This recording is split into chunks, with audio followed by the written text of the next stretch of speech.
Great expectations, Neil. Just like the Dickens novel, great, not good enough for Nvidia. Now, Nvidia did what the market had expected, which is a beat and raise, but they didn't beat by enough, and they didn't raise their guidance by enough. In fact, it was the lowest sales guidance raise in a year and a half. That's 18 months, and that's despite the fact that they doubled sales, they doubled profit from a year ago. Nvidia also buying back another $50 billion in stock and then raising their dividend by a penny a share. But that increased cash return, not enough to take investor eyes off the narrowing margin squeeze. Nvidia said that the next generation AI chips, the so-called Blackwells, will hit production snags, which might cut into profit margins and bring it down to 75%. Now, 75% profit margins are phenomenal. Remember that Apple's margins are only around 46% in comparison, but Nvidia is also priced to perfection. It's up 1,000% since ChatGPT was introduced.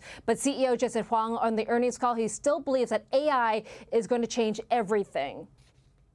We believe that by continuing to scale the AI models, that will reach a level of extraordinary usefulness, and that it would open up realize the next industrial revolution. We believe it.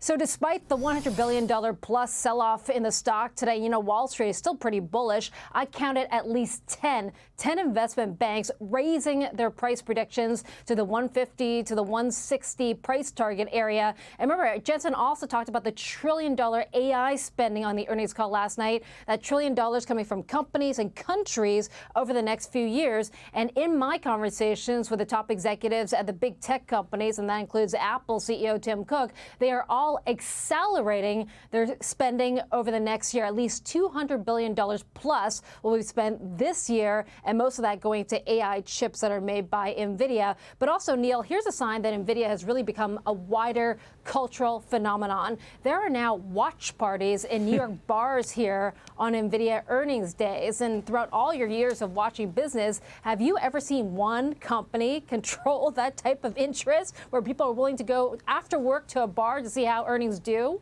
I don't know about going to a bar, but I can remember in the days of Jack Welch and waiting for GE to come out, whether it would beat by a penny or a nickel, and it always seemed to do just that. But nothing, you're quite right, nothing like the social craziness around this one. But it's interesting, and you touched on it yesterday when we were first reporting on this idea that this is not a contagion effect in a negative sense, and hardly damaging in the scheme of things to Nvidia stock as we speak right now, you know, down about 3 1/3%. When you look at all that, and especially where we were initially when we dove almost 12%, that's a mighty comeback in and of itself. And the spillover for the Magnificent Seven, no spillover. The other six are doing just fine, thank you.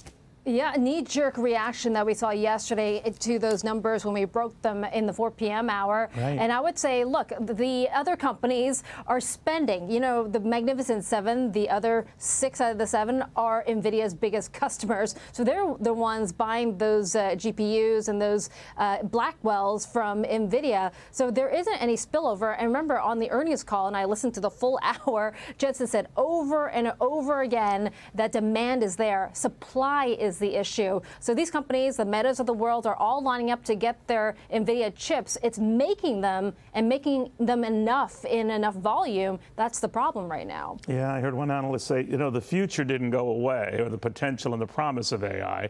Maybe we were just sort of front loading it. We'll see. Susan, great coverage as always.